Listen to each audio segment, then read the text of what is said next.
Osho, Yoga, the Alpha and the Omega, Volume 9, Discourses on the Yoga Sutras of Patanjali, given at the Osho Commune International, Pune, India. Discourse number 1.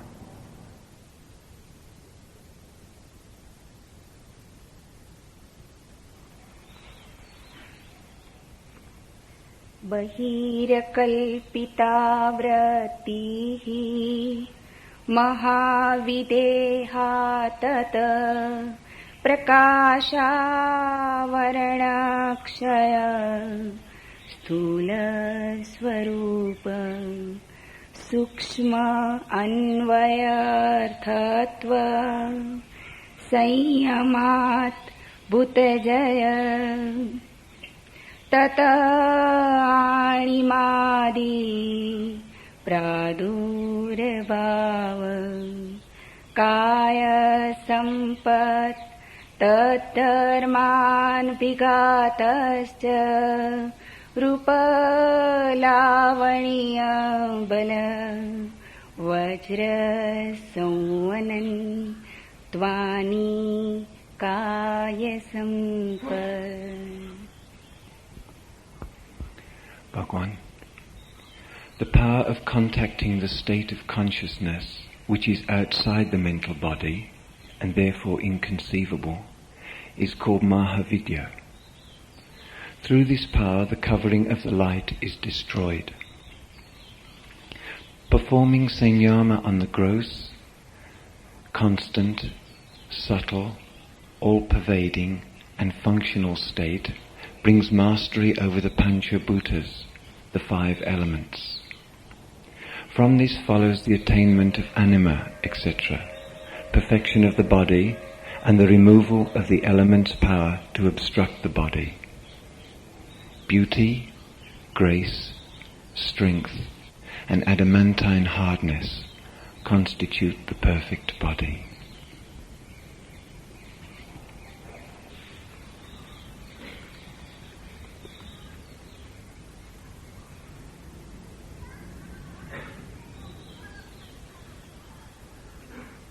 The yoga system of Patanjali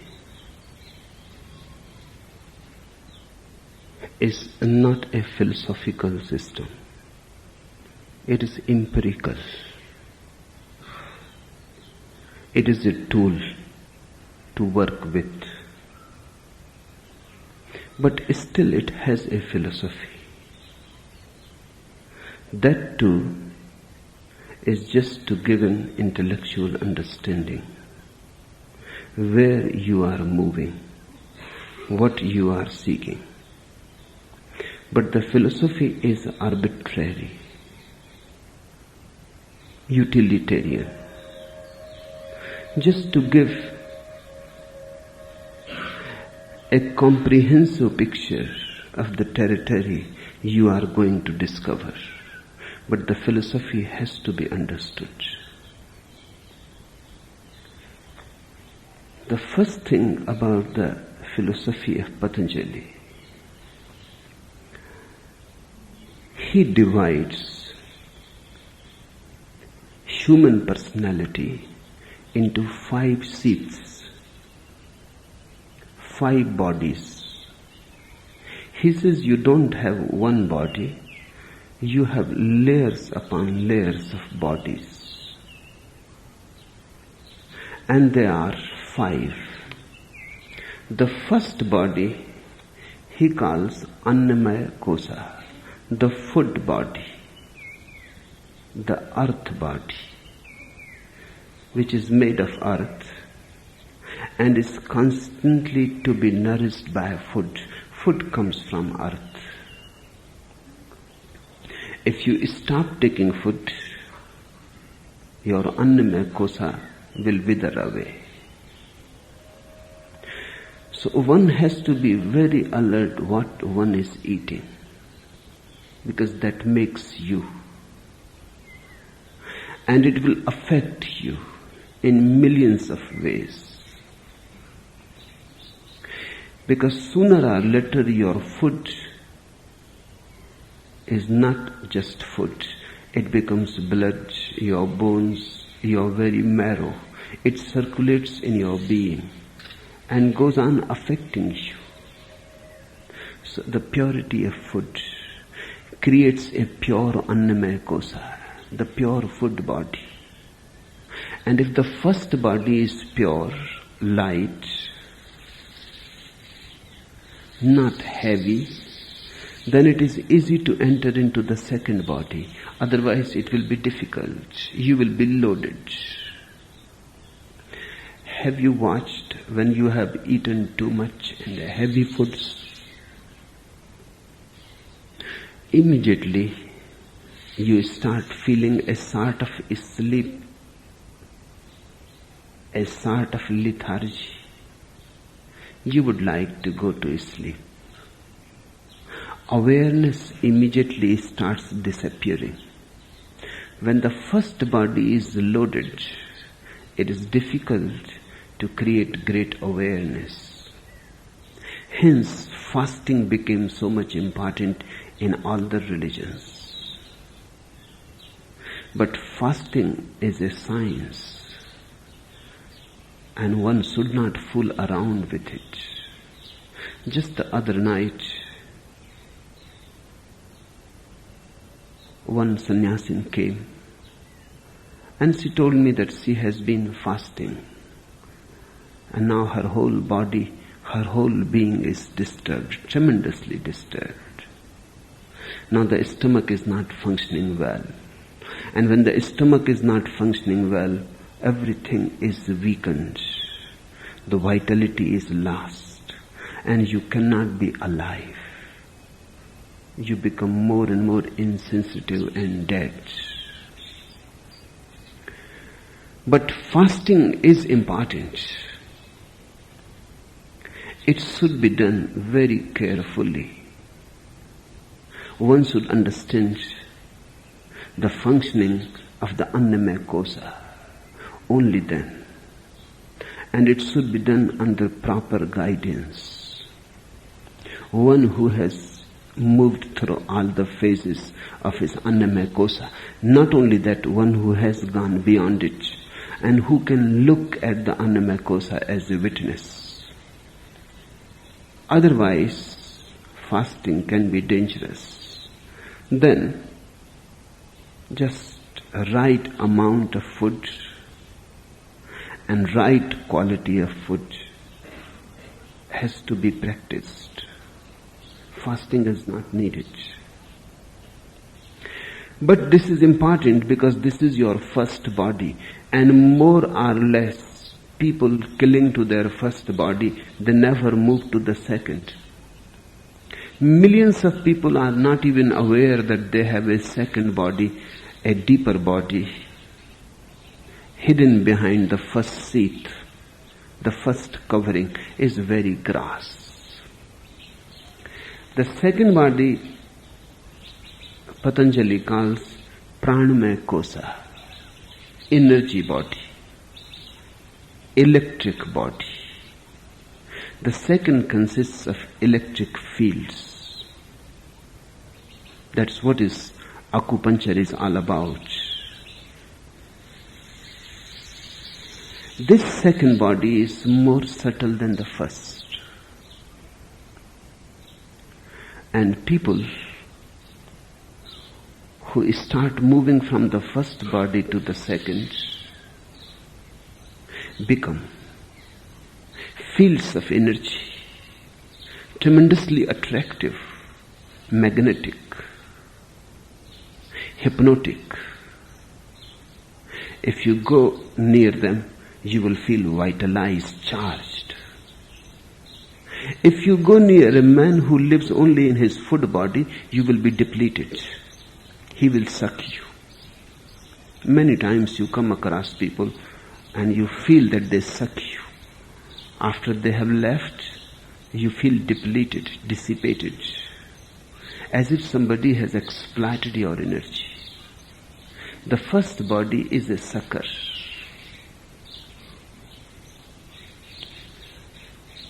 And the first body is very gross. So if you live too much with the first body oriented people, you will feel always burdened, tense,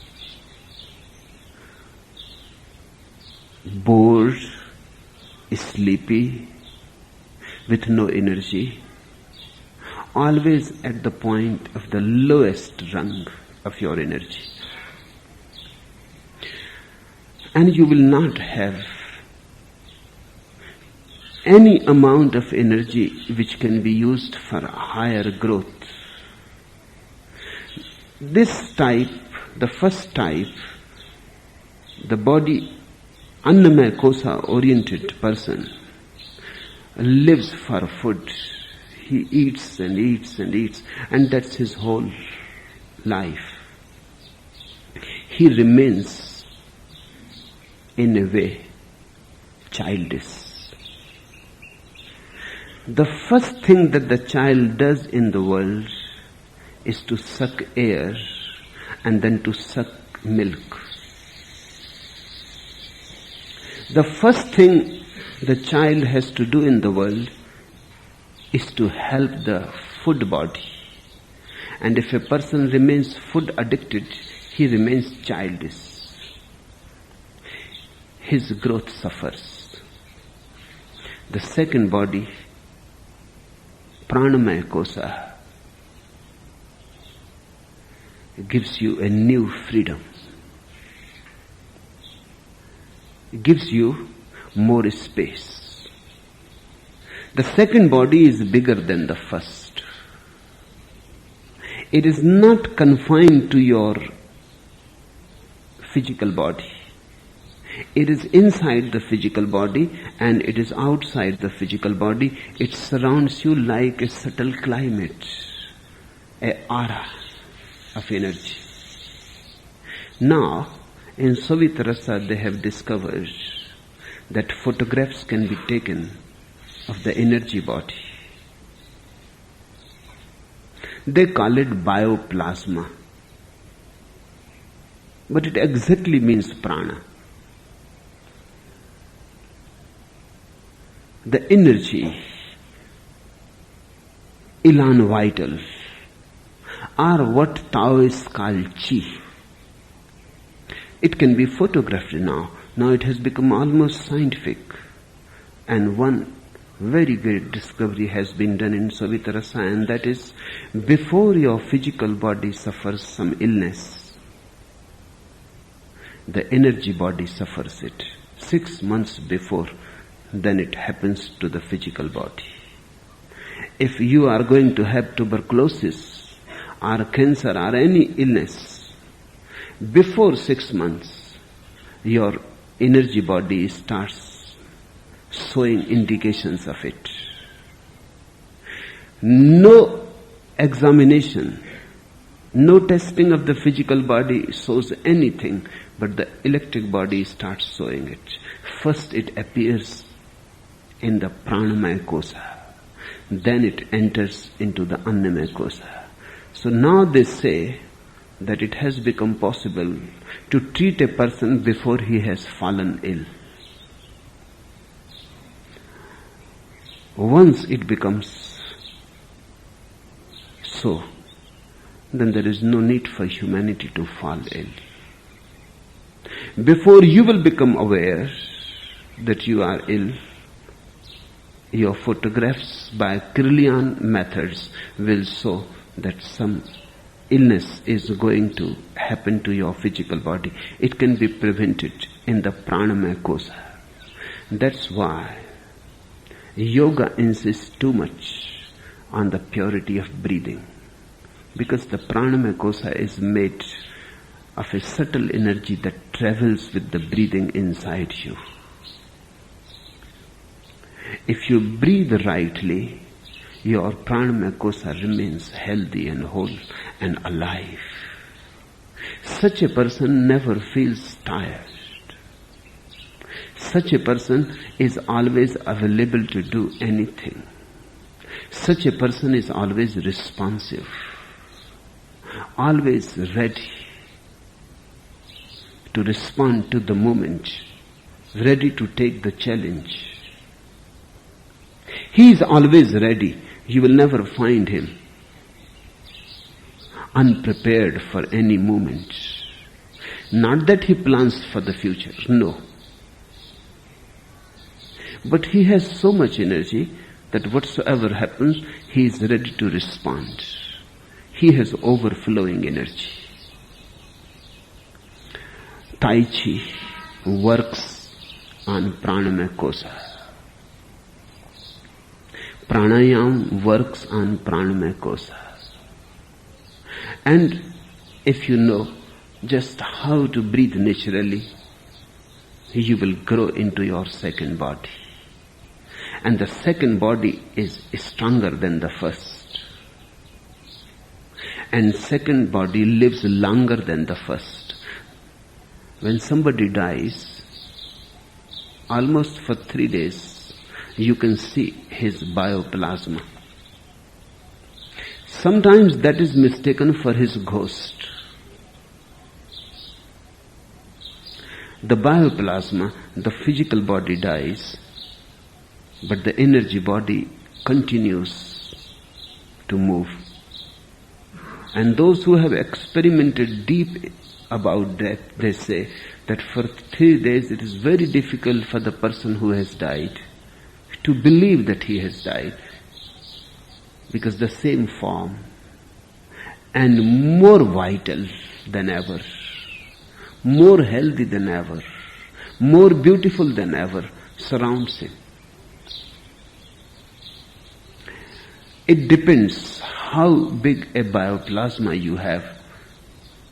Then it can continue for 13 days or even for more. Around the samadhis of yogis in India, we burn everybody's body except the body of one who has attained to samadhi. We don't burn his body for a certain reason. Once you burn the body, the bioplasma starts moving away from the earth. You can feel it for a few days, but then it disappears into the cosmos. But if the physical body is left, then the bioplasma can cling to it. And a man who has attained samadhi, who has become enlightened, if his bioplasma can remain somewhere around his samadhi, many people will be benefited by it. That's how many people come to see their gurus' forms. In Arvinda ashram, Arvindo's body is put in a samadhi, not destroyed, not burnt. Many people have felt as if they have seen Arvindo around it. Or sometimes they have heard the same footsteps, the way Arvindo used to walk. And sometimes he is there just standing before them. This is not Arvindo, this is the bioplasma. Arvindo is gone, but the bioplasma, the pranamaya kosa, can persist for centuries. If the person has been really in tune with his pranamaya kosa, it can persist. It can have its own existence. Natural breathing has to be understood. Watch small children, they breathe naturally. That's why small children are so full of energy. The parents are tired, but they are not tired. One child was saying to another child that I am so full of energy that I wear out my shoes within 7 days. The another said, that's nothing. I am so full of energy, I wear out my clothes within 3 days. The third said, that too is nothing. I am so full of energy, I wear out my parents within 1 hour. In America, they have done an experiment that one very powerful man, an athletic body, with tremendous energy, was told to follow a small child and imitate whatsoever the child is going to do. This athlete is to do, just imitate. For 8 hours. Within 4 hours, the athlete was gone, flat on the floor, because the child enjoyed it very much and he started doing many things. Jumping, jogging, shouting, yelling, and the athlete has to just to repeat. The child was perfectly full of energy after 4 hours. The athlete was gone. He said, he will kill me. 8 hours, finished. I cannot do anything more. He was a great boxer. But boxing is one thing. You cannot compete with a child. From where the energy comes? It comes from pranamaya kosa. A child breathes naturally and of course breathes more prana in, more chi in, and accumulates in his belly. The belly is the accumulating place, the reservoir. Watch a child. That is the right way to breathe. When a child breathes, his chest is completely unaffected. His belly goes up and down. He breathes as if from the belly. All children have a little belly. That belly is there because of their breathing and the reservoir of energy. That is the right way to breathe. Remember not to use your chest too much. Sometimes it can be used in emergency periods. You are running to save your life. Then the chest can be used. It is an emergency device. Then you can use shallow, fast and run. But ordinarily, the chest should not be used, and one thing to be remembered. Because chest is meant only for emergency situations, because it is difficult in an emergency situations to breathe naturally. Because if you breathe naturally, you remain so calm and quiet, you cannot run. You cannot fight. You are so calm and collected. You are Buddha-like. And in an emergency, the house is on fire. If you naturally breathe, you will not be able to save anything. Or a tiger jumps upon you in a forest, and if you go on breathing naturally, you will not be bothered. You will say, okay, let him do whatever he wants. You will not be able to protect yourself. So the nature has given an emergency device.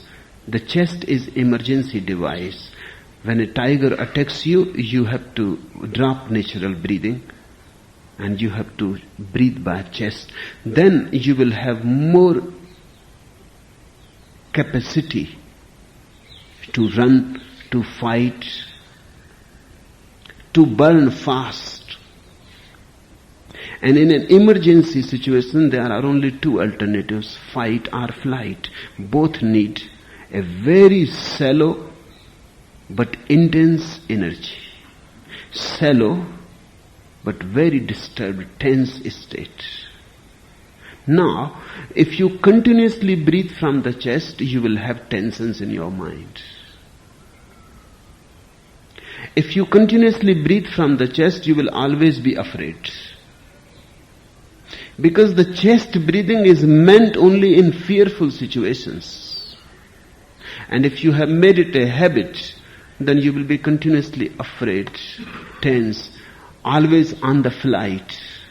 The enemy is not there, but you will imagine the enemy is there. That's how paranoia is created. In West also, few people have come across this phenomena. Alexander Lowen or other bioenergetic people who have been working on bioenergy, that is prana. They have come to feel that people who are afraid, their chest is tense and they are breathing very shallow breaths.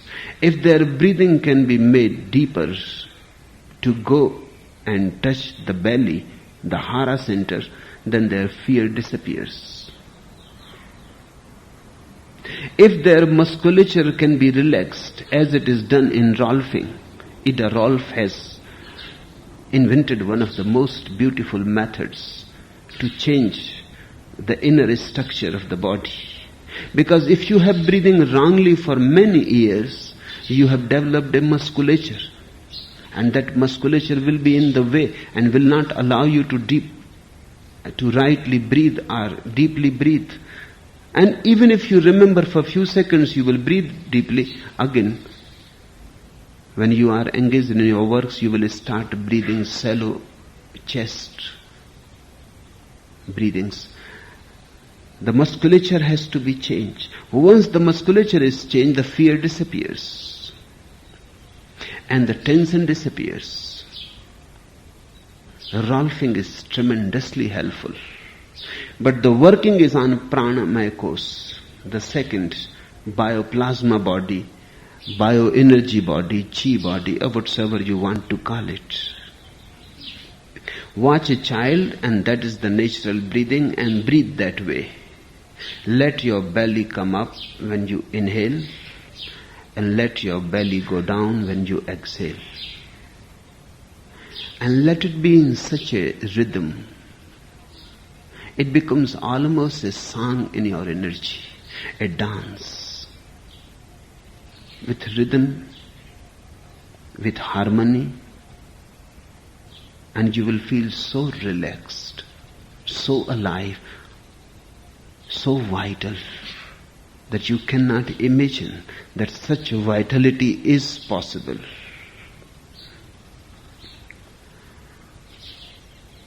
Then is the third body, manomaya kosa, the mental body. The third is bigger than the second, subtler than the second, higher than the second. Animals have the second body, but not the third body. Animals are so vital. See a lion walking. What beauty, what grace, what grandeur. Man has always felt jealous. See a deer running.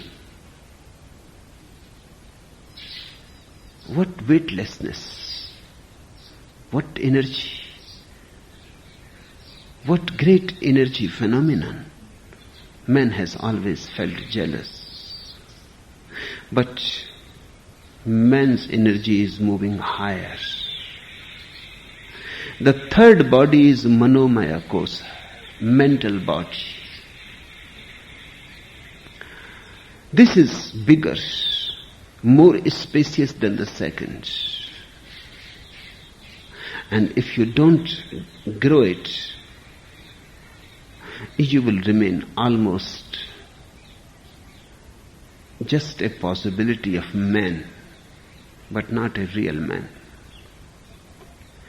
The word man comes from man, manomaya. The English word also comes from the Sanskrit root man. The Hindi word for man is manusya. That too comes from the same root man, the mind. It is a mind that makes you man.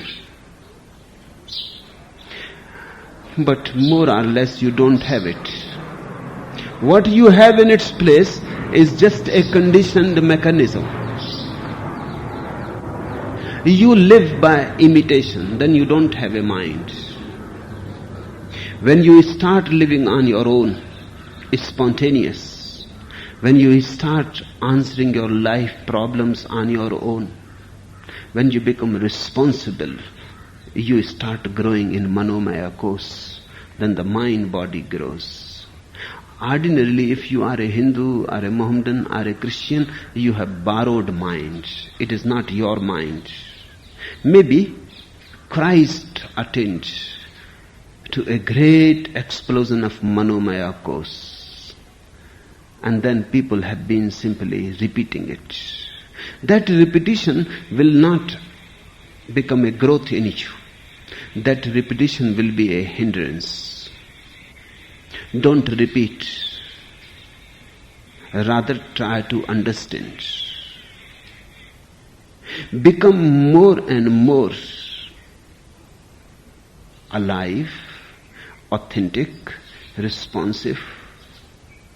Even if there is a possibility to go astray, go astray.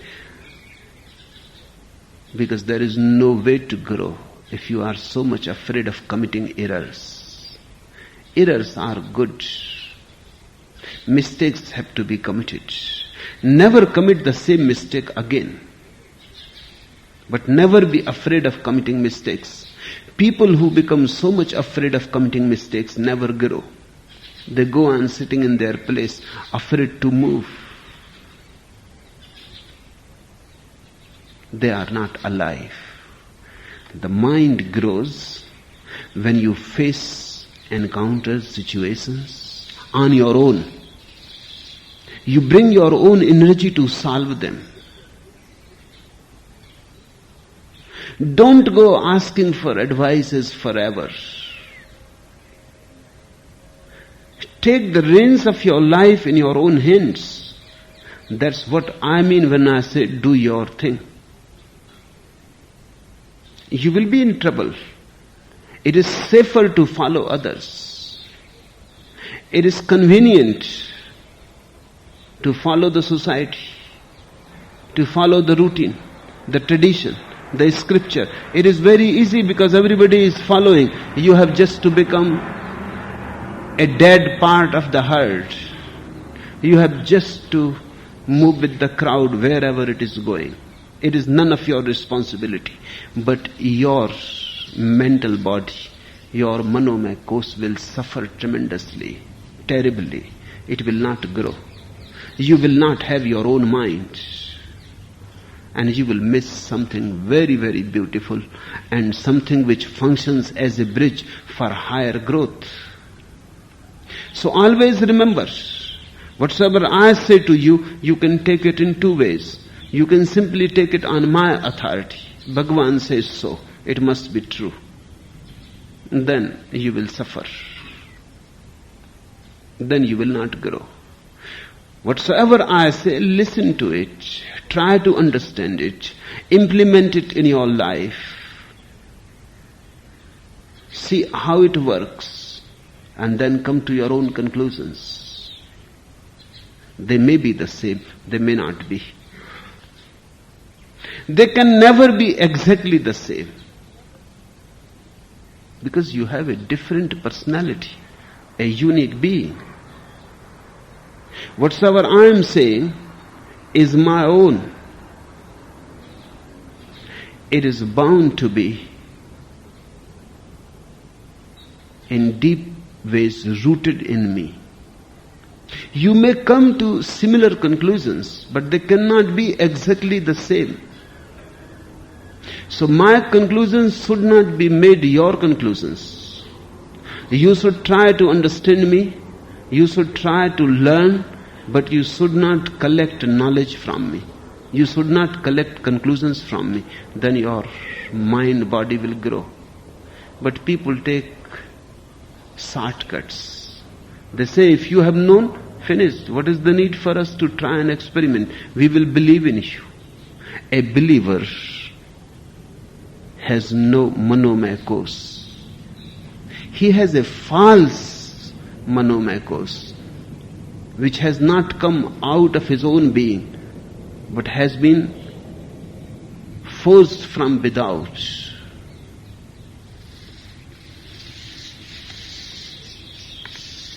Then, higher than manomaya course, bigger than manomaya course is Vijnanamaya course. It is intuitive body.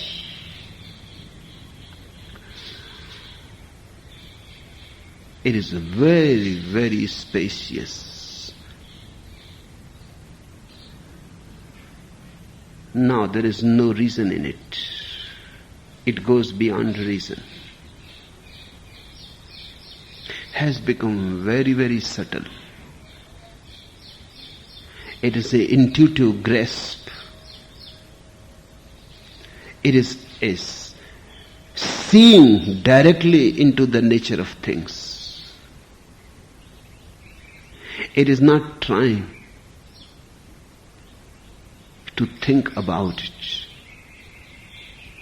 The cypress tree in the courtyard, you just look at it. You don't think about it. There is no about in intuition. You simply become available, receptive, and reality reveals to you its nature. You don't project. You are not searching for any argument, for any conclusion, nothing whatsoever. You are not searching even. You are simply waiting. And reality reveals. It is a revelation. Intuitive body takes you to very far out horizons. But still, there is one body more. That is the fifth body, Anandamaya Kos, bliss body. That is really far out.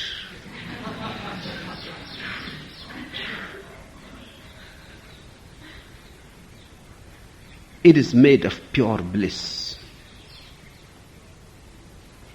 Even intuition is transcended.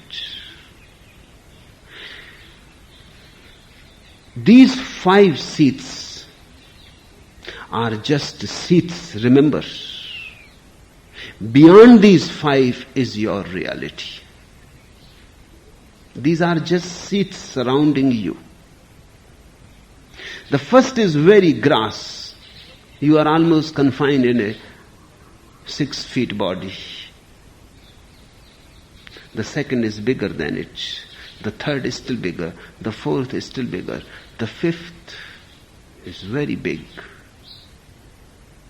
But still these are seats. All are limited. If all the seats are dropped and you stand nude in your reality, then you are infinite. That's what yoga says. You are God. Aham Brahmasmi. You are the very Brahma. Now you are ultimate reality itself. Now all barriers are dropped. Try to understand this. The barriers are there surrounding you in circles. The first barrier is very, very hard. To get out of it is very difficult. People remain confined to their physical bodies and they think their physical life is all that there is to life. Don't settle. The physical body is just a step to the energy body. Energy body is again just a step for the mind body. That too in its own just a step for intuitive body. That too a step for bliss body. And from bliss you take the jump. Now there are no more steps. You take the jump into the abyss of your being. That is infinity, eternity.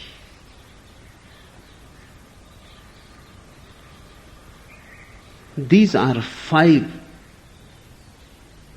seats. Corresponding to these 5 seats, yoga has another doctrine about 5 bhutas, 5 great elements. Just as your body is made of food, earth, the earth is the first element. It has nothing to do with this earth, remember. The element simply says, wherever there is matter, it is earth. The material is the earth. The grass is the earth. In you it is body, outside you it is the body of all. The stars are made of earth. Everything that exists is made of earth. The first cell is of earth. 5 bhutas means 5 great elements. Earth, fire, water, air, ether. Fire corresponds to your first Annamaya kosa, the food body. Earth corresponds to the first. Fire corresponds to your second body. Energy body, bioplasma, chi, pranamaya kosa. It has the quality of fire. Third is water. It corresponds to the third manomaya body, the mental body. It has the quality of water. Watch the mind, how it goes on like a flux, always moving, river-like. The fourth is air, almost invisible. You cannot see it, but it is there. You can only feel it. That corresponds to the intuitive body, the Vijnanamaya kosa. And then there is Akas, ether. You cannot even feel it. It has gone even more subtler than air. You can simply believe it, trust it, it is there. It is pure space. That is bliss. But you are purer than pure space. Subtler than pure space. Your reality is almost as if it is not. That's why Buddha says anatta, no self. Your self is like a no self. Your being is almost like a non-being. Why non-being? Because it has gone so far away from all gross elements. It is pure isness. Nothing can be said about it. No description will be adequate about it.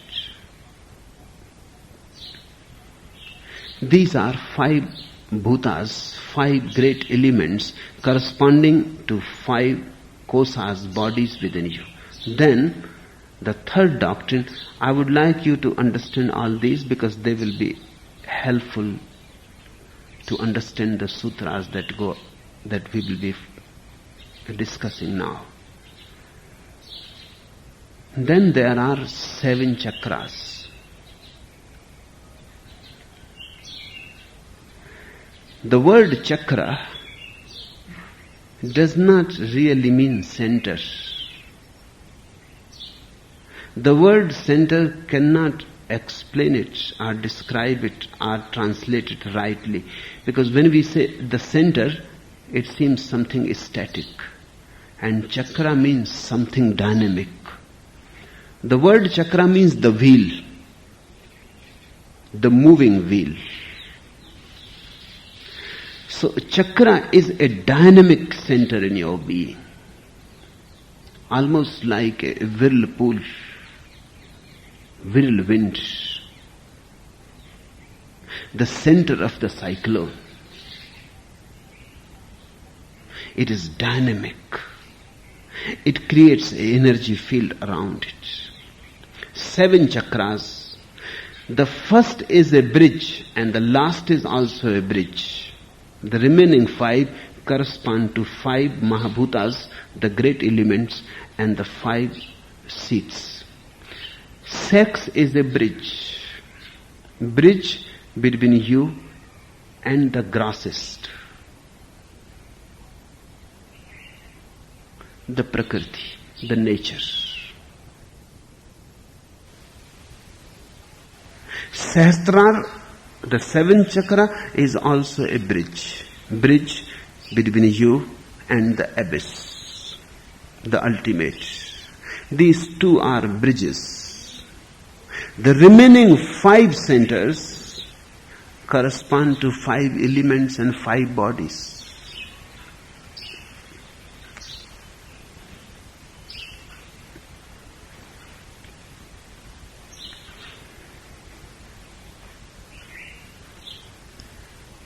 This is the framework of Patanjali's system. Remember, it is arbitrary. It has to be used as a tool, not discussed as a dogma. It is not a doctrine in any theology. It is just a utilitarian map.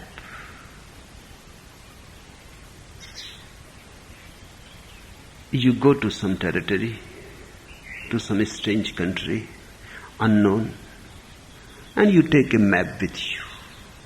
The map does not really represent the territory. How can the map represent the territory? The map is so small, the territory is so big. On the map, cities are just points. How can those points correspond to big cities? On the map, roads are just lines. How roads can be just lines? Mountains are just marked. Rivers are just marked. And small ones are left. Only big ones are marked. This is a map. It is not a doctrine. There are not only 5 bodies. There are many bodies. Because between 2 bodies there is another to join it. And so on and so forth. You are like an onion, layers upon layers. But these 5 will do. These are the main, the chief. So don't be too much worried about it. Because Buddhists say there are 7 bodies. And Jains say there are 9 bodies. Nothing wrong. And there is no contradiction. Because these are just maps. If you are studying the whole world's map, then even big cities disappear. Even big rivers disappear.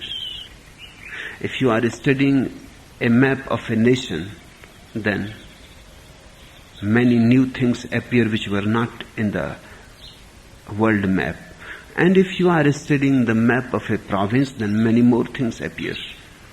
And if you are studying the map of a district, of course, many more. And if just of one city, then many more. And if just of one house, then of course, things go on appearing. It depends. Jainas say 9, Buddha says 7, Patanjali says 5. There are schools which say only 3. And they all are true. Because they are not discussing any argument. They are just giving you few tools how to work with. And I think 5 is almost the perfect. Because more than 5 is too much. Less than 5 is too less. 5 seems almost perfect. And Patanjali is a very balanced thinker.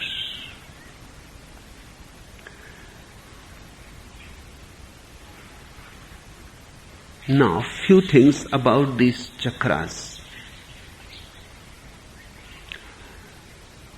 The first chakra, the first dynamic center is sex, Mooladhara.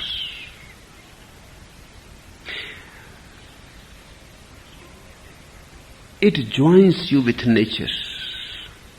It joins you with the past. It joins you with the future.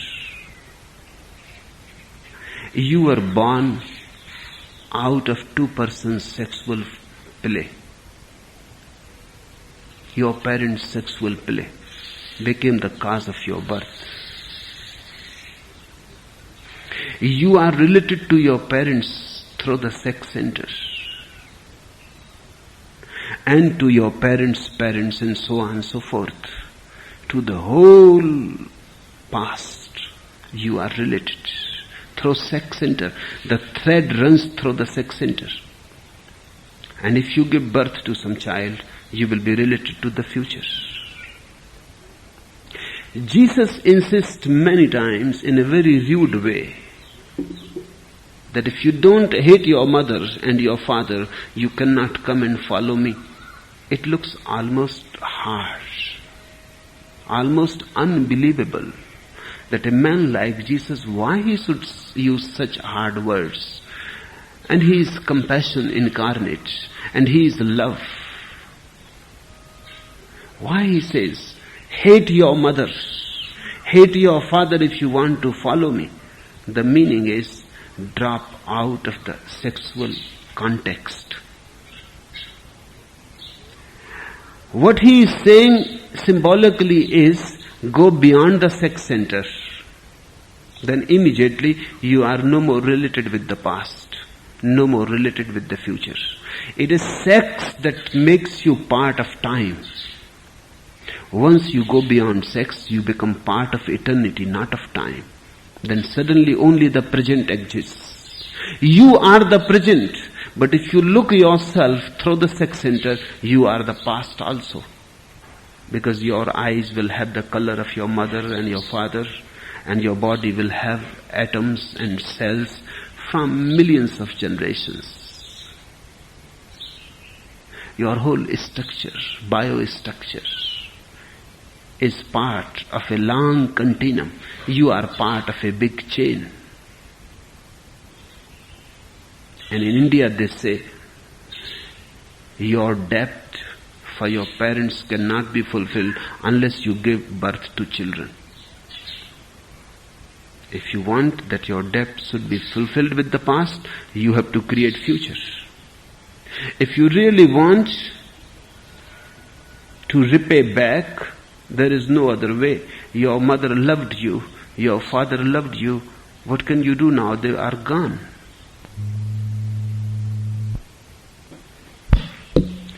A mother, a father to children, and repay it back to nature, to the same reservoir from where your parents came, you came, your children will come. Sex is the great chain. It is the whole chain of the world, sansar. And it is the link with others. Have you watched it? The moment you feel sexual, you start thinking of the other. When you are not feeling sexual, you never think of the other. A person who is beyond sex is beyond others. He may live in the society, but he is not in the society. He may be walking in the crowd, but he walks alone.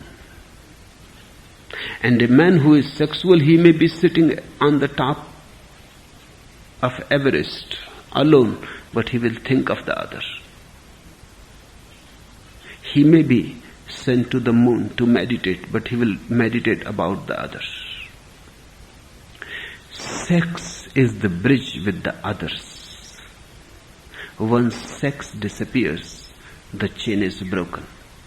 For the first time you become an individual. That's why people may be too much obsessed with sex, but they are never happy with it. Because it is double-edged. It links you with others. It does not allow you to be individual. It does not allow you to be yourself. It forces you into patterns, into slaveries, bondages.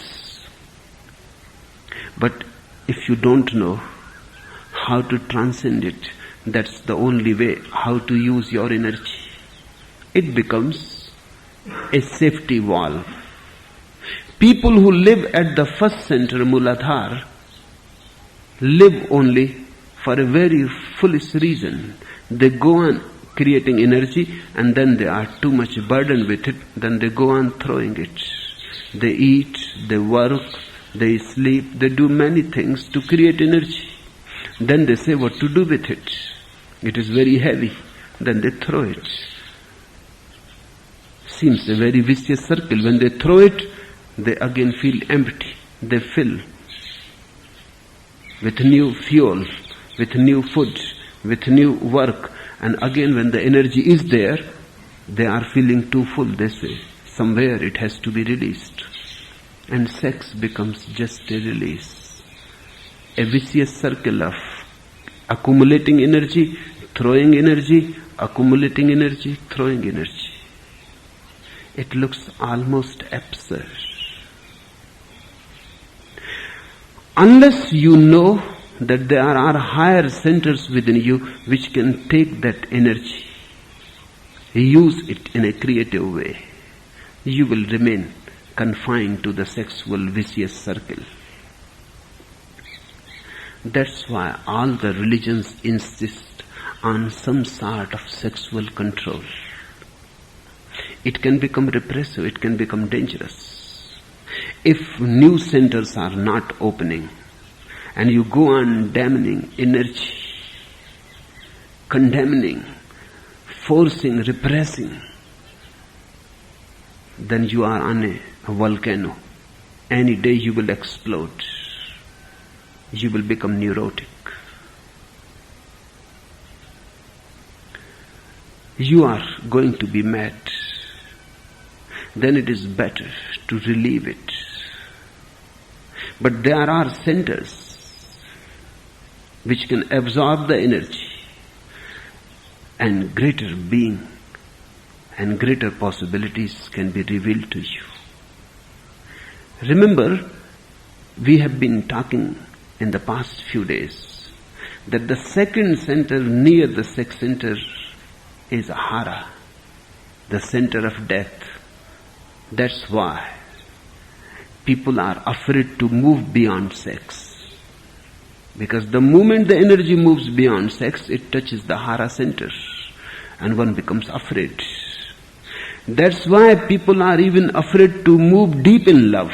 Because when you move deep in love, the sex center creates such ripples that the ripples enter in the Hara centers and fear arises. So many people come to me and they say, why we feel so much afraid of the other sex, of men or women? Why we feel so much afraid? It is not the fear of the other sex. It is the fear of sex itself. Because if you go deep in sex, then the center becomes more dynamic, creates bigger energy fields, and those energy fields start overlapping the Hara centers. Have you watched in a sexual orgasm, something starts moving just below your navel, throbbing. That throb is overlapping of the sex center with the Hara. That's why people become afraid of sex also. Particularly,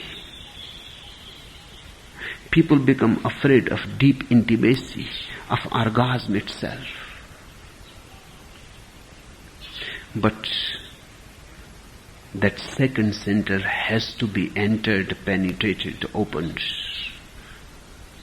That's the meaning when Jesus says, unless you are ready to die, you cannot be reborn.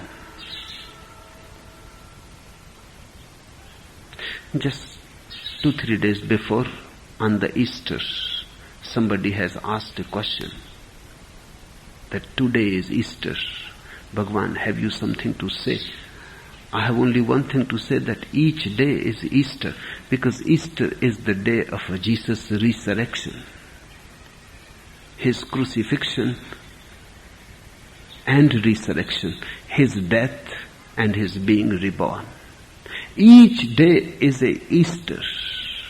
If you are ready to move into the Hara centers, you will be crucified first. The cross is there within your Hara centers. You are already carrying it. Just you have to move to it. and you have to die through it, and then there is resurrection. Once you die in the Hara center, death disappears. Then for the first time you become aware of a new world, a new dimension. Then you can see the higher center than Hara. That is the navel center. And navel center becomes the resurrection. Because navel center is the most energy conserving center. It is the very reservoir of energy. And once you know that you have moved from sex center to the Hara, now you know that there is possibility of moving inwards. You have opened one door. Now you cannot rest unless you have opened all doors. Now you cannot remain in the porch. You have entered the palace. Then you can open another door and another door. Just in the middle is the center of heart. The heart center divides the lower and the higher. First is the sex center, then the Hara, then the navel, and then comes the heart center. 3 centers are below it, 3 centers are above it. Hara is exactly in the middle. You must have seen Solomon's seal in Judaism, particularly in Kabbalistic thinkings, that Solomon's seal is one of the most important symbols. That Solomon's seal is the symbol of the heart center. Sex moves downwards. So sex is like a triangle pointed downwards. Sahasrara moves upwards. So Sahasrara is a triangle moving upwards, pointed upwards. And heart is just in the middle, where the sex triangle comes to meet the the Sahasrara triangle. Both triangles meet, merge into each other, and it becomes a 6-pointed star. That is the seal of Solomon. The heart is the seal of Solomon. Once you have opened the heart, then you are available for the highest possibilities. Below the heart, you remain man. Beyond the heart, you have become Superman.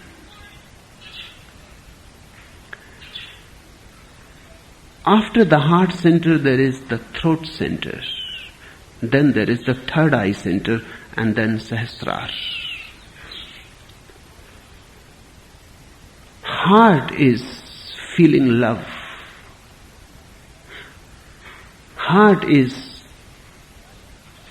absorbing love, becoming love. Throat is expression, communication, sharing, giving it to others. And if you give love to others, then the third eye center starts functioning. Once you start giving, you go higher and higher. A person who goes on taking goes lower and lower and lower. A person who goes on giving goes higher and higher and higher. A miser is the worst possibility a man can fall into. And a sharer is the greatest possibility that a man can become available to. 5 bodies, 5 Mahabhutas, and 5 centers plus 2 bridges. This is the framework, the map. Behind this framework is the whole effort of the yogin. of bringing Sanyama to every nook and corner. So one becomes enlightened, full of light. Now the sutras. The power of contacting the state of consciousness which is outside the mental body, manomaya sarir, and therefore inconceivable, is called Mahavideh. Through this power, the covering of the light is destroyed.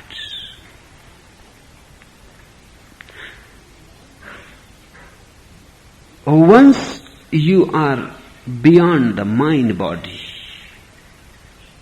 for the first time you become aware that you are not the mind but the witness. Below the mind you remain identified with it.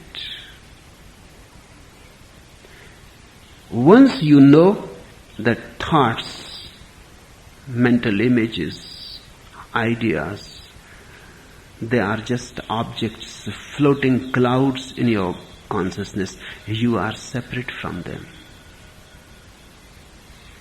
Immediately,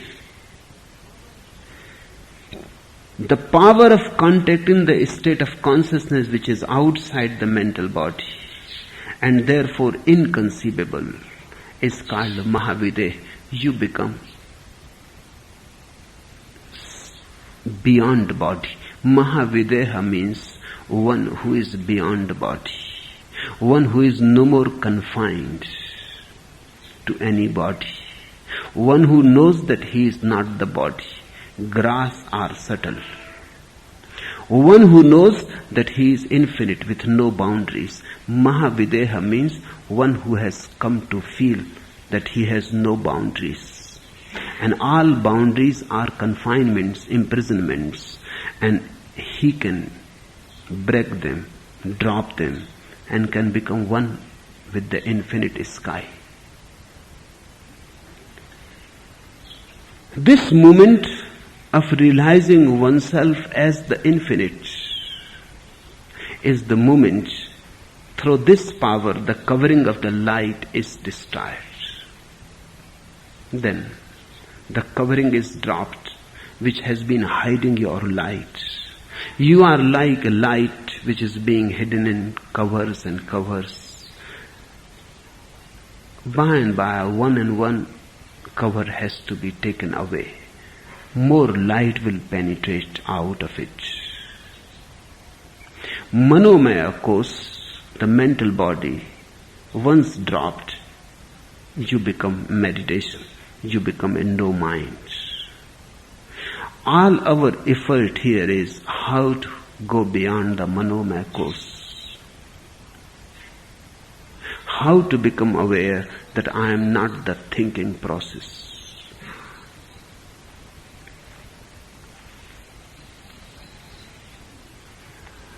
Performing Sanyama on their gross, constant, subtle, all-pervading and functional state brings mastery over the Panchabhutas, the five elements. And this is one of the most potential sutras of Patanjali and very significant for future science. One day or other, science is going to discover the meaning of this sutra. The science is already on the path towards it. This sutra says that all the elements in the world, the Panch Mahabhutas, the earth, the air, the fire, etc., they come out of nothing and they go again into nothingness to rest. Everything comes out of nothing and when tired goes back and rests into nothingness. Now science, particularly physicists, agree with it that matter has come out of nothing.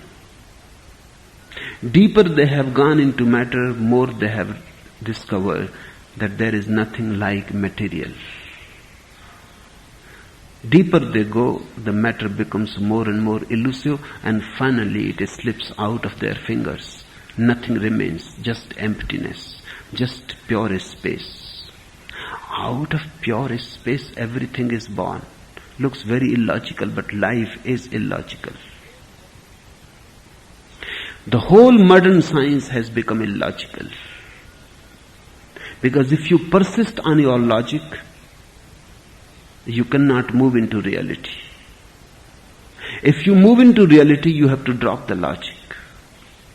And of course, when there is a choice between logic and the reality, how can you choose the logic? You have to drop the logic. Just 50 years before, when scientists came to realize that quantas, electric particles, behave in a very ridiculous way, behave like a Zen master, unbelievable, absurd. Sometimes they look like waves and sometimes they look like particles. Now before that, it was a tacit understanding that something can be either a particle or a wave. One and the same thing cannot be both together simultaneously. A particle and a wave. It means something can be a point and a line together at the same time. Impossible. Euclid will not agree. Aristotle will simply deny that you have gone mad. A point is a point, and a line is many points in a row. So how one point can be a line also at the same time remaining a point looks absurd. And Euclid and Aristotle prevailed just 50 years before. Their whole edifice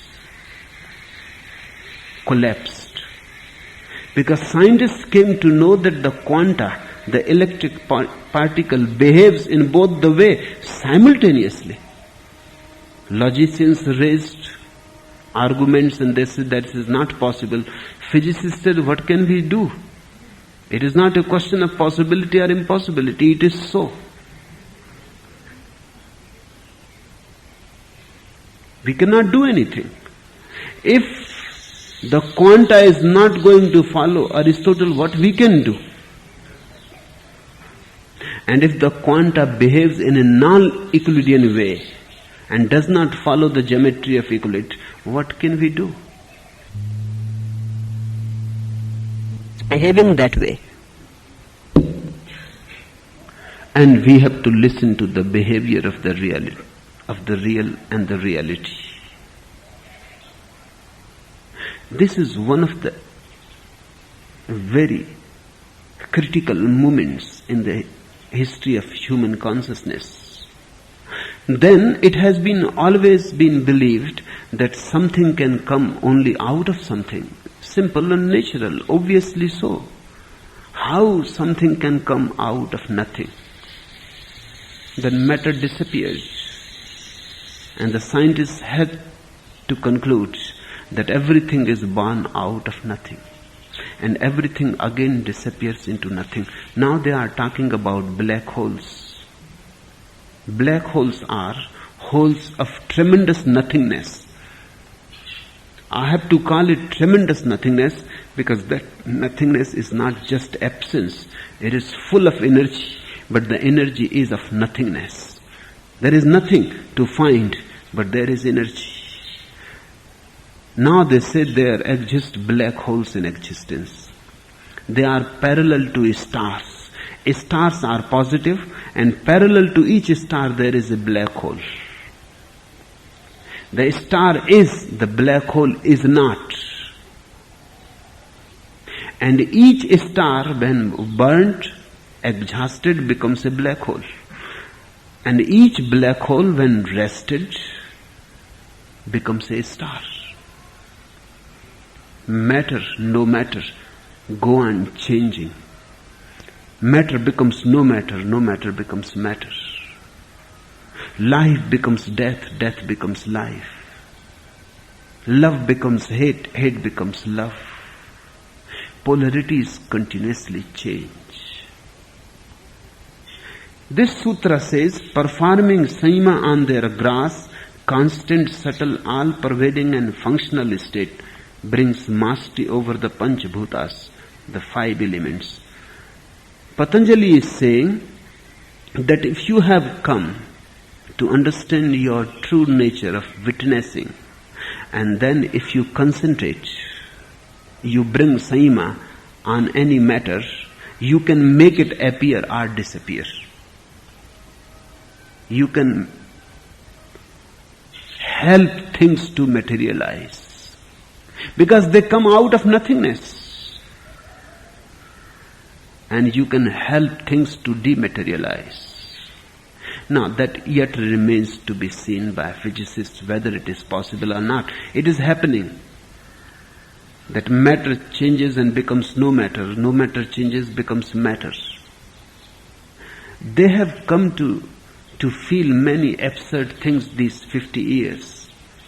It is one of the most potential ages ever, where so many things have exploded that it has become almost impossible to confine them in a system. How to make a system? It was very easy just 50 years before to create a self-contained system. Now impossible. The reality has poked its nose from everywhere and destroys all doctrinaire systems, dogmas. The reality has proved too much. Scientists say it is happening. Patanjali says it can be made happen. If it is happening, then why it cannot be made happen? Just watch. You heat the water, at 100 degrees it becomes vapor. It has been always happening before fire was ever discovered. The sun rays were evaporating water from the seas and rivers, and clouds were forming, and the water was coming back again into the rivers, again evaporating. Then man discovered fire. And then he started heating water, evaporating it. Whatsoever is happening, ways and means can be found to make it happen. If it is already happening, then it is not against reality. Then you have just to know how to make it happen. If matter becomes no matter becomes matter. If things change polarities, things disappear into nothingness and things appear out of nothingness. If this is already happening, then Patanjali says ways and means can be found through which it can be made to happen. And this, he says, is the way. If you have come to recognize your being beyond the 5 seats, you become capable to materialize things or dematerialize things. It still remains for the scientific workers to find out whether it is possible or not. But it seems plausible. There seems to be no logical problem in it.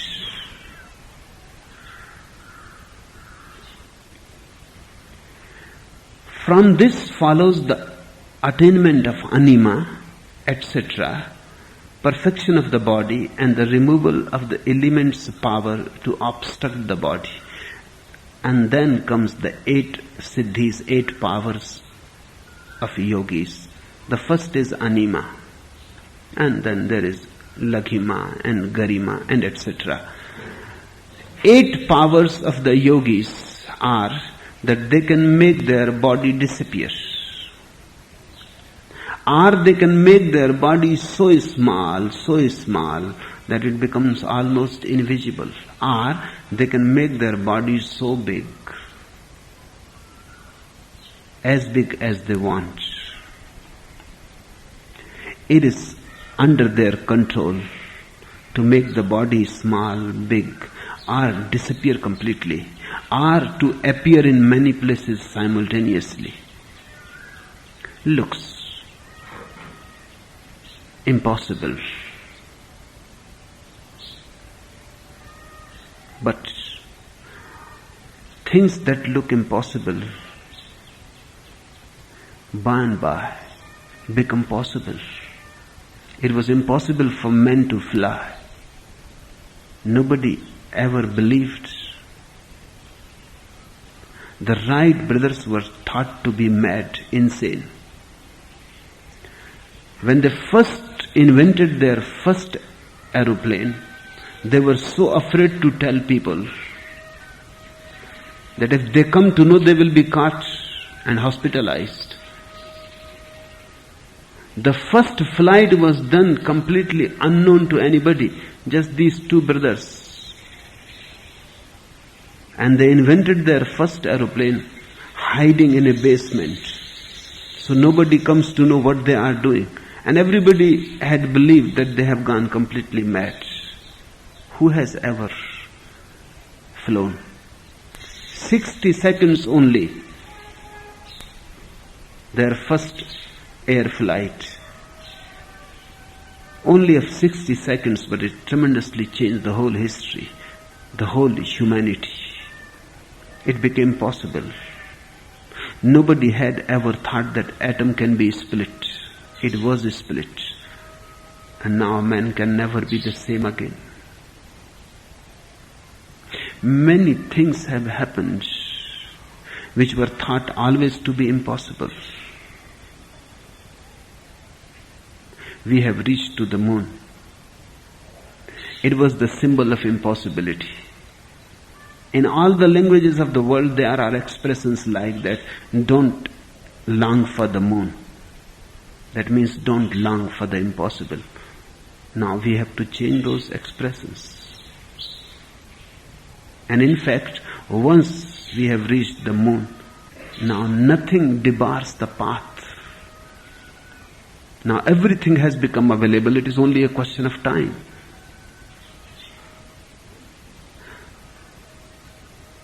Einstein has said that if we can invent a vehicle which moves with the speed of light, then a person can go on it traveling and he will never age. If he goes on that spaceship which moves with the speed of light, 30 years old, and comes after 30 years, he will remain of 30 years. His friends and brothers will be 60 years old. Few of them will be already dead. But the person will remain of 30 years. What nonsense you are talking.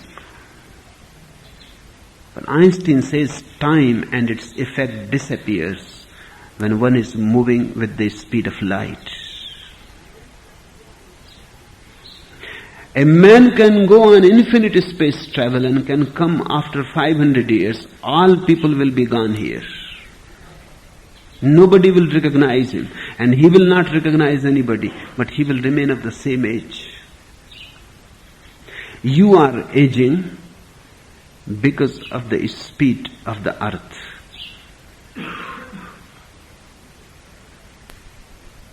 If the speed is as much as light, which is really tremendous, then you will not age at all.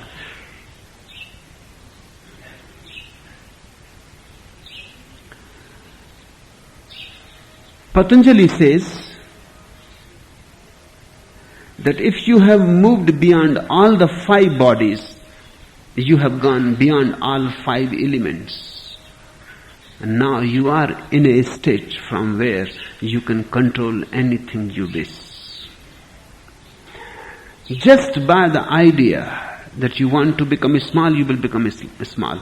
If you want to become big, you will become big. If you want to disappear, you can disappear. It is not necessarily that the yogis should do it. Buddhas have never been known to do it. Patanjali himself has not been known to do it. What Patanjali is saying, he is revealing all the possibilities. In fact, a man who has attained to his uttermost being, for what he will think to become small? For what? He can't be so foolish. For what? For what he would like to become like an elephant? What is the point in it? And why he should want to disappear? He cannot be interested in amusing people, their curiosities. He is not a magician. He is not interested in people applauding him.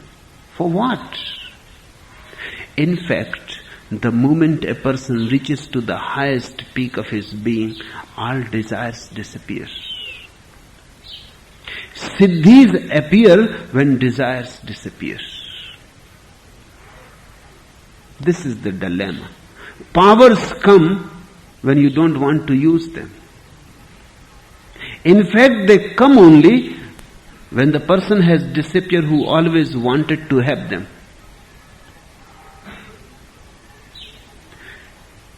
So Patanjali is not saying that yogis will do such things. They have never been known to do. And few people who try to do are not yogis. And few people who do them, in fact, cannot do them. They are only tricksters. Now, Satya Sai Baba type people go on materializing Swiss-made watches.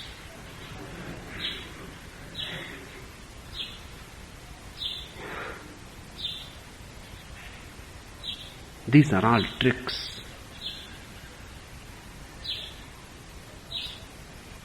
And nobody should be enchanted by these tricks. Whatsoever Satya Sai Baba has been doing can be done by thousands of magicians all over the world very easily. But you never go to magicians and touch their feet because you know that they are doing tricks. But if somebody who is thought to be religious is doing the same trick, then you think it is a miracle. This part of Patanjali's Yoga Sutras is to make you aware that these things become possible, but they are never actualized. Because the person who would want it, who would have always liked to go on an ego trip through these powers, is no more there. Miraculous powers happen to you when you are not interested in them. This is the economy of existence. If you desire, you remain impotent. If you don't desire, you become infinitely potent. This I call the law of banking. If you don't have money, no bank is going to give you. If you have money, every bank is ready to give you. When you don't need, all is available. When you are needy, nothing is available. Beauty, grace, strength and adamantine hardness constitute the perfect body. Patanjali is not talking about this body. This body can be beautiful, but can never be perfectly beautiful. The second body can be more beautiful than this. The third even more, because closer they are moving to the center. The beauty is of the center. Farther away it has to travel, more limited it becomes.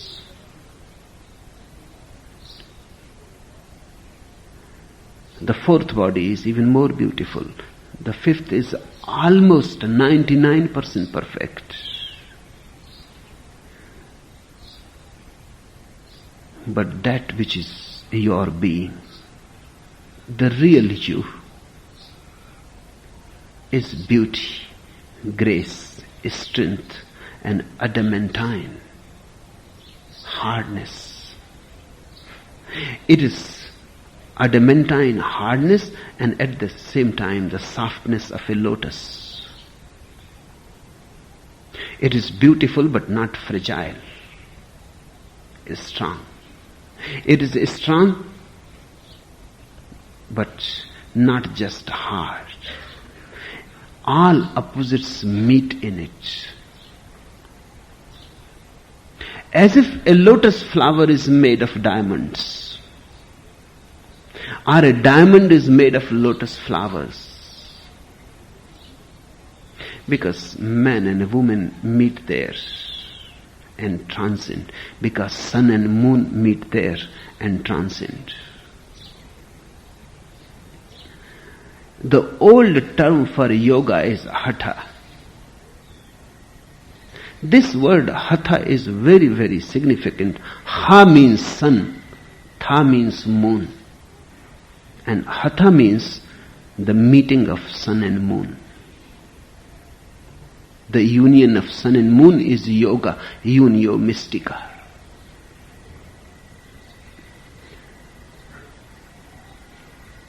In the human body, according to the hatha yogis, there are 3 channels of energy. One is known as Pingala, that is right channel, connected with the left brain, the sun channel. Then there is another channel, Ida, left channel, connected with the right brain, the moon channel. And then there is the third channel, the middle channel, Susumna, the central, the balanced. It is made of sun and moon together. Ordinarily your energy moves either by the Pingala or by Ida. Yogi's energy starts moving through the Susumna. That is called Kundalini. When the energy moves just between these two, right and left, corresponding to your backbone, these channels exist. Once the energy moves in the middle channel, you become balanced. Then a person is neither a man nor a woman, neither hard nor soft, or both, man and woman, hard and soft. All the polarities disappear in Susumna, and Sahasrara is the peak of Susumna. If you live on the lowest point of your being, that is Muladhara, sex center, then either you move by Ida or you move by Pingala, sun channel or moon channel. And you remain divided and you go on seeking the other. You go on asking for the other. You feel incomplete in yourself. You have to depend on the other. Once your own energies meet inside, and there happens a great orgasm, a cosmic orgasm, when the Ida and Pingala dissolve into Susumna. Then one is thrilled, eternally thrilled. Then one is ecstatic, continuously ecstatic. Then that ecstasy knows no end. Then one never comes down. Then one never comes low. One remains high. That point of highness becomes one's innermost core, one's very being. Remember, again, I would like to say to you, this is the framework. We are not talking about actual things. There are foolish people who have tried even to dissect human body to see where Ida is and Pingala is and where is Susumna, and they have found nowhere. These are just indicators, symbolic. There are foolish people who have tried to dissect the body and to find the centers where they are. Even one doctor has written a book to prove that which center is exactly which complex in the body according to physiologists. These are all foolish attempts. Yoga is not in that way scientific. It is allegorical. It is a great allegory. It is showing something, and if you go inside you will find it, but there is no way to find it by dissecting the body. By post-mortem you will not find these things. These are alive phenomena, and these words are simply indicative. Don't be confined to them, and don't make a fixed obsession and doctrine out of them. Remain fluid. Take the hint and go on the journey. One word more. It is urdhva retas. It means the upward journey of energy. Right now you are existing at the sex center, and from that center the energy goes on falling downwards. Urdhva retas means your energy starts moving upwards. A delicate, very delicate phenomenon, and one has to be very alert to work with it. If you are not alert, there is every possibility you will become a perverted being. It is dangerous. And that's why yogis call it serpent powers. It is dangerous. It is like a snake. You are playing with a snake. If you don't know what to do, there is danger. You are playing with poison. And many people have become perverted because they tried to repress their sex energy in order to become urdhva retas, to go upwards. They never went upwards. They even became more perverted than normal people. I was reading one anecdote.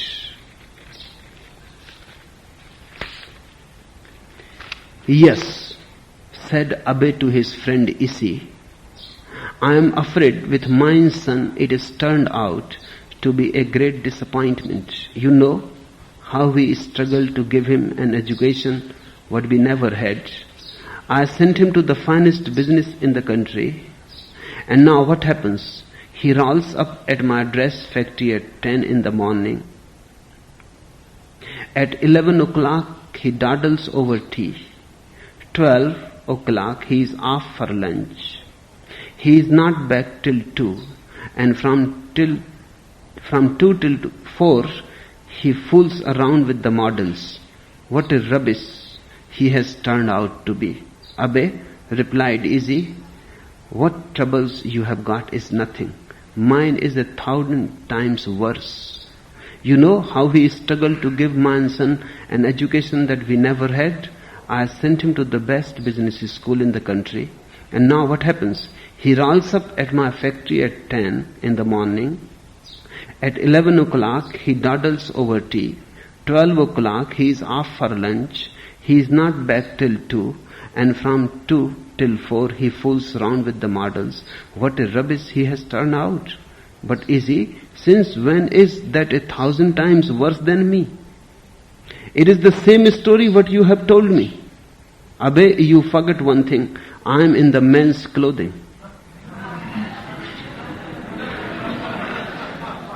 Get it?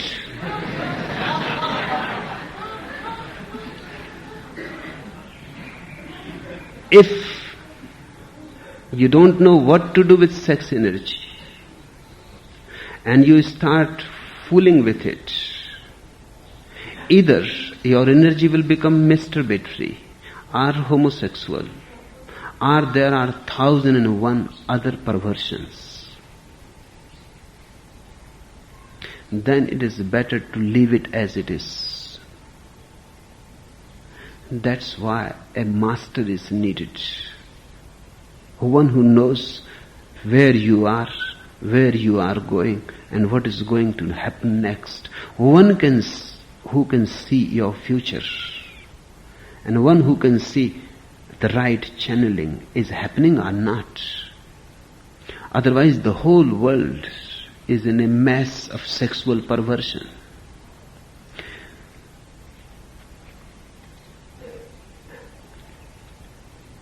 Never repress. It is better to be normal and natural than to be perverted. But just to be normal is not enough. Much more is possible. Transform. Repression is not the way of Urdhvaretas, transformation. And that can be done only if you purify your body, you purify your mind, you throw all rubbish that you have gathered in the body and the mind. Only with a purity, light, weightlessness, you will be able to help the energy to move upwards. Ordinarily it is like a coiled snake. That's why we call it Kundalini or Kundali. Kundal means coiled up. When it raises its head and moves upwards, tremendous is the experience. Whenever it passes one higher center, you will have higher and higher experiences. On each center, many things will be revealed to you. You are a great book, but the energy has to pass through the centers. Only then those centers can reveal you their beauties, their visions, their poetries, their songs, their dances. And each center has a higher orgasm than the lower one. Sexual orgasm is the lowest. Higher is the orgasm of hara. Then higher then is the orgasm of nabhi, navel. Then higher then is that of love heart. Then higher of that is that of throat, creativity, sharing. Then higher than that is of the third eye, the vision of life as really it is, without any projections. The clarity to see unclouded. And highest is of Sahasrar, the seventh center. This is the map. If you want, you can move upwards, become Urdhvaretas. But never try to become Urdhvaretas for siddhis, powers. They are all foolish. Try to become Urdhvaretas to know who you are. Not for power but peace. Let peace be thy goal. Never power. This chapter is called Vibhuti Pad. Vibhuti means power. Patanjali included this chapter so that his disciples and those who will be ever following him are made alert that many powers happen on the way, but you are not to get entangled with them.